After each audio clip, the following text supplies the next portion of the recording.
ମନେ ନାରୀ ଆଉ କରନ୍ତୁ ସମାନ। ଲେଖାଶ୍ରୀକୁ କହିଥାନ୍ତେ ସେ ପାଲଟା କହିଥାନ୍ତେ ଚୋର, ଧନ୍ଦା ବୋଲି ଶବ୍ଦଟିକି ୟୁଜ କରିନଥାନ୍ତେ, ତାହେଲେ ଆପଣ ଭାବୁଛନ୍ତି କଣ ଅଫେନ୍ସଟା ସେତିକି ହେଇଥାନ୍ତା? ଜଣେ ନିଶ୍ଚିତ ଭାବରେ ନାରୀକୁ ଚୋର ନା ନା କହିବା ନା, ସେ ପୁରୁଷକୁ ଯଦି ଚୋର ତାଙ୍କୁ କହିବା ଚୋର ଏକା ନା ସେ ଭୁଲ? ଯଦି ତାଙ୍କୁ ସେ ଯଦି ତାଙ୍କୁ ଚୋର କହିଲେ ତମେ ହାତୀ ଦାନ୍ତ ଚୋର, ଇଏ ଯଦି କହିଥାନ୍ତେ ତମେ ଅମକ ଚୋରି କରୁଛ ତମେ ବି ଚୋରଣୀ, ତାହେଲେ ସମାନ ହେଇଥାନ୍ତା, ନିଶ୍ଚିତ ଭାବରେ ସମାନ ହେଇଥାନ୍ତା। ଖାଲି ନାରୀ ବୋଲି ଯେ ସେ ଅଧିକ ସିରିୟସ୍ ହବ ତାହା ନୁହେଁ।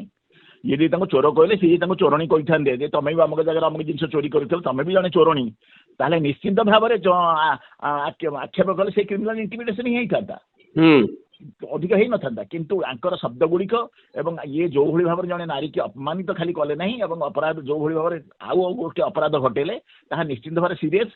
ଏବଂ ଆଇନ ଦୃଷ୍ଟିକୋଣ ଭୁଲି ଯାଆନ୍ତୁ ମନୋରଞ୍ଜନ ବାବୁ, ଓଡ଼ିଶାରେ ତ ଶହ ଶହ ଭିଉଅର୍ସ ଦେଖୁଥିବେ ଆପଣଙ୍କର ଗୋଟେ ସଭ୍ୟ ସମାଜରେ ଆଇନ କଥା ଭୁଲି ଯାଆନ୍ତୁ। ଏଭଳି ମନ୍ତବ୍ୟ ଜଣେ ଲୋକପ୍ରତିନିଧି MLA ଇଲେକ୍ଟେଡ୍ ବାଇ ମେଜରିଟି ଜଣେ ଲୋକପ୍ରତିନିଧିଙ୍କ ଠାରୁ ଆଉ ଜଣେ ପଲିଟିକାଲ ଲିଡରଙ୍କ ବିରୁଦ୍ଧରେ, ବିଶେଷ କରି ସ୍ତ୍ରୀ ଲୋକଙ୍କ ବିରୁଦ୍ଧରେ ଏମିତି ଆଚରଣ ଅତ୍ୟନ୍ତ ଅଶୋଭନୀୟ, ଆଶା କରାଯାଏନି।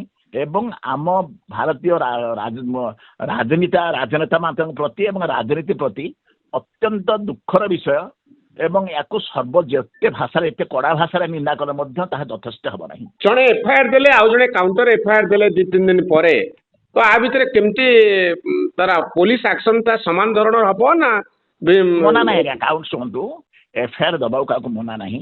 ଯୋଉ ଏଫଆଇଆର ଦେଲେ, ଯିଏ କାଉଣ୍ଟର ଏଫଆଇଆର ଦେଲେ ସେ 5 ଦିନ ପରେ କି 10 ଦିନ ପରେ କାହିଁକି ଦେଲେ ତାଙ୍କ ଗୋଟେ ସ୍କୋପ ଥାଏ, ସେ ତାକୁ ଏକ୍ସପ୍ଲେନ୍ କରନ୍ତି ଡିଲେଟା କାହିଁକି 5 ଦିନ ଡେରି ହେଲା ଏଫଆଇଆର ଦେବା ପାଇଁ, ତାଙ୍କୁ ଗୋଟେ ସ୍କୋପ ଦିଆଯାଇଥାଏ, ସେ ସେଥିରେ ଏକ୍ସପ୍ଲେନ୍ କରନ୍ତି। କିନ୍ତୁ 5 ଦିନ ପରେ ଏଫଆଇଆର ଦେଲେ ଯେ ସେଥିରେ ଦଫା କମିଯିବ ସେ କଥା ନୁହେଁ।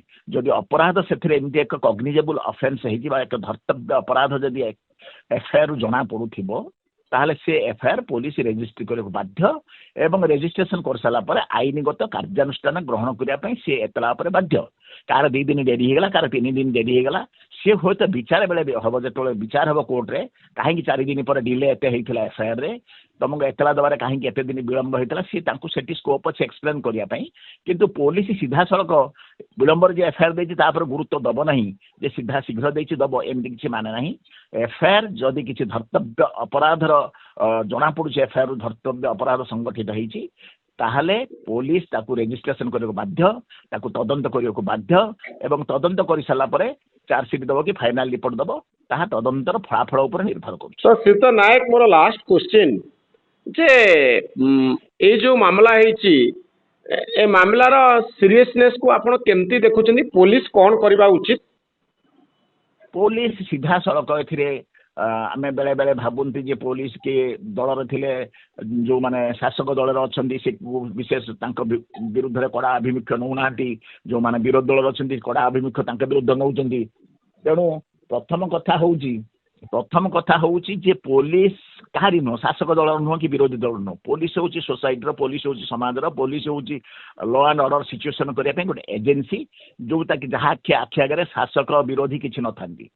ତେଣୁ ଯୋଉଠି ଏତଲା ପାଇଲା ପୋଲିସ, ସେଠି ଯଦି ଆପଣଙ୍କର ଇଣ୍ଡିପେଣ୍ଡେଣ୍ଟଲି ସ୍ୱାଧୀନ ଭାବରେ ୱିଦାଉଟ୍ ବିଂ ଇନଫ୍ଲୁଏନ୍ସଡ କିଏ କୋଉ ପାର୍ଟିର ଅଛି ସେ ଦ୍ୱାରା ଇନଫ୍ଲୁଏନ୍ସ ନ ହେଇକି ଆମେ ଚାକିରି କରୁଛୁ, ଆମେ କାହିଁକି ସରକାରଙ୍କ ବିରୁଦ୍ଧରେ ଗୋଟେ କଡ଼ା ଆଭିମୁଖ୍ୟ ନେବୁ, ଆମ ଚାକିରି ଅସୁବିଧା ହେଇପାରେ, ଏସବୁ କଥା ନ ଭାବିକି ପୋଲିସ ଏଜେନ୍ସି ଯଦି ଇଣ୍ଡିପେଣ୍ଡେଣ୍ଟଲି ଇନଭେଷ୍ଟିଗେସନ କରିବ ତାହେଲେ ସତ୍ୟ ପଦାକୁ ଆସିବ ଏବଂ ଯେ ପ୍ରକୃତ ଦୋଷୀ ସିଏ ନିଶ୍ଚିତ ଭାବରେ ଦଣ୍ଡ ପାଇବ। ରାଜନୈତିକ ବୟାନବାଜି ଏବଂ ପୋଲିସ ତଦନ୍ତ ଭିତରେ ତଫାତ ଅଛି। ରାଜନୈତିକ ବୟାନବାଜିରେ ଲେଖାଶ୍ରୀ ତାଙ୍କୁ କ'ଣ କହିଲେ, ସେ ଆଙ୍କୁ କ'ଣ କହିଲେ, ସେ ଅଲଗା କଥା। ସୋସିଆଲ ମିଡିଆରେ ଘୁରି ବୁଲୁଛି, ଲୋକ କେତେ ପସନ୍ଦ କରୁଛନ୍ତି କେତେ ପସନ୍ଦ କରୁନାହାନ୍ତି ତାହା ଆପଣ ଜାଣୁଛନ୍ତି। କିନ୍ତୁ ଯେତେବେଳେ ଆଇନ ଅଦାଲତକୁ ଯିବ, ଯେତେବେଳେ ତଦନ୍ତ ହେବ ଏବଂ ତଦନ୍ତରେ ଯାହା ସାରାଂଶ ହେବ ତାକୁ ଆଇନ ଅଦାଲତକୁ ପଠାଯିବ, ସେ ସମ୍ପୂର୍ଣ୍ଣ ଭିନ୍ନ। ଯେ ଇଏ ଆଇନର କୋଉ ଧାରା ଭିତରେ ଆସୁଛି ଏବଂ ଏଥିରେ କେତେ ଦିନ ଦଣ୍ଡ ଅଛି ଏବଂ ୟାକୁ କହିଲା ଫଳରେ ସେ କ'ଣ କ୍ଷତି ଘଟେଇଛନ୍ତି ଅପୋଜିଟ୍ ପାର୍ଟିରେ, ଏଥିରେ କିଏ କିଏ ସାକ୍ଷ୍ୟ ଅଛନ୍ତି, ଲକ୍ଷ ଲକ୍ଷ କୋଟି କୋଟି ଲୋକ ତ ସାକ୍ଷୀ, ଏତେ ତ ସୋସିଆଲ ମିଡିଆରେ ବଜିଲା, ଟିଭିରେ ବଜିଲା, ଲକ୍ଷ ଲକ୍ଷ କୋଟି କୋଟି ଲୋକ ସାକ୍ଷୀ। ଏଥିରେ ଡିଫାମେସନ ମଧ୍ୟ ହଉଛି, ମାନହାନି ମଧ୍ୟ କରିପାରିବେ, ମାନହାନି ମଧ୍ୟ ହଉଛି। ତେଣୁ ପ୍ରଶ୍ନ ଉଠୁଛି ଯେ କେତେ ଦୂର ନିରପେକ୍ଷ ଭାବରେ ତଦନ୍ତ କରି ତଦନ୍ତ ରିପୋର୍ଟକୁ କୋର୍ଟରେ ଦାଖଲ କରିବେ ଏବଂ ସେହି ଅନୁସାରେ ଦଣ୍ଡ ନିର୍ଭର କରୁଛି। ଏବଂ ସେଥିରେ ଆଶା କରାଯାଉଛି ପୋଲିସ ଏଜେନ୍ସି ନିଶ୍ଚିନ୍ତ ଭାବରେ ନିରପେକ୍ଷ ଭାବରେ ତଦନ୍ତ କରନ୍ତୁ। ସେ କଂଗ୍ରେସ ହଉ, ବିଜେଡି ହଉ, ବିଜେପି ହଉ, ଲେଖାଶ୍ରୀ ହୁଅନ୍ତୁ, ସନ୍ତୋଷ ହୁଅନ୍ତୁ କି ରାମା ଦାମା ସାମା ଯିଏ ହୁଅନ୍ତୁ ନା କାହିଁକି, ଆଇନ ସବୁବେଳେ ଯାହା କହନ୍ତି ଆଇନ ତା ବାଟରେ ଯିବା ପାଇଁ ଦିଆଯିବ।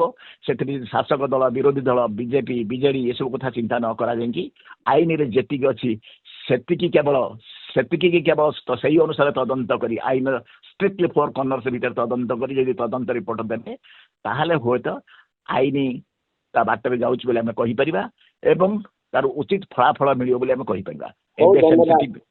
ବହୁତ ଧନ୍ୟବାଦ ସାର୍ ଆପଣଙ୍କର ମତାମତ ପାଇଁ ବହୁତ ଧନ୍ୟବାଦ।